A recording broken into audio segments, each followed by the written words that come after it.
I love talking about everyday experiences of stigma, discrimination, and bias, and what it has to do with mental health, because it really fits in with how we understand mental health among marginalized populations today. If we rewind, 50, 100 years, if we go way back to earlier stages in psychology and how we understood psychiatric illness, historically, we used to simply pathologize Black, Indigenous, other populations of color. We used to think that such individuals were simply feeble-minded. We had these dehumanizing stereotypes about the cognitive and emotional lives of people of color. And because of that, we used these awful, harmful, outdated notions to explain why certain problems or conditions would show up more frequently among BIPOC individuals.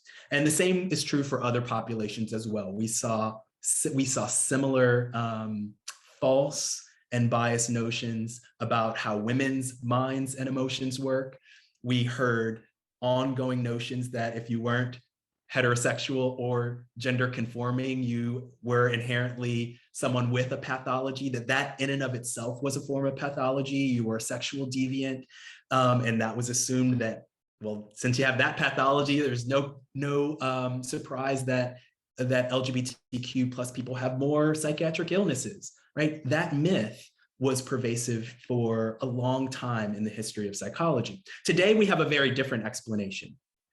Today, we know that structural oppression, as well as the everyday stress that comes from being different, feeling different, being treated as different, drives the gaps in mental health disparities that we see between many majority and minority communities.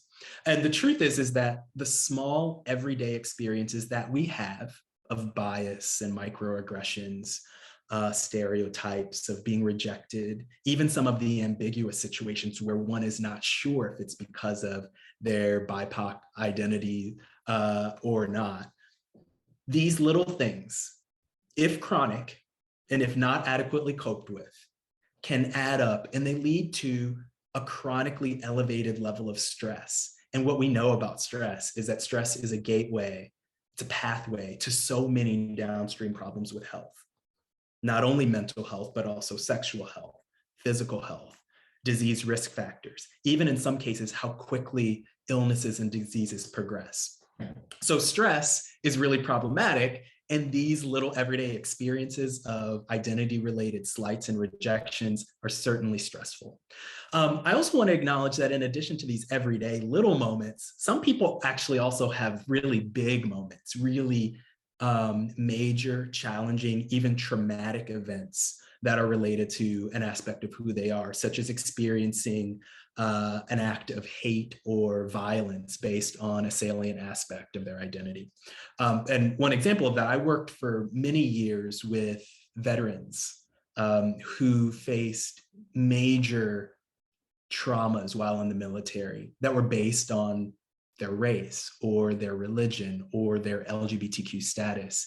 And these traumas are not, unfortunately, are not uncommon, and frankly can be as impactful as traumatic events that are not related to identity.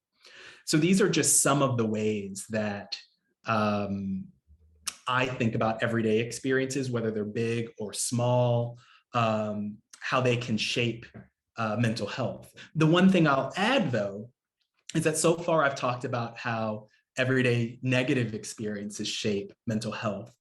What a new area of research is showing is that also small, everyday, positive experiences of identity-related affirmation, connection, support also shapes mental health, such that people who might have a positive identity-related experience on Monday, such as hanging out with somebody who shares an identity like theirs, or seeing a positive representation of someone of their race in the media, in literature, in politics, that actually shapes the individual's mood and stress levels in ways that can possibly over time help or help improve mental health outcomes among marginalized populations. So both the negative challenges and the victories, the wins, the positive representation, both together shape how people feel about who they are,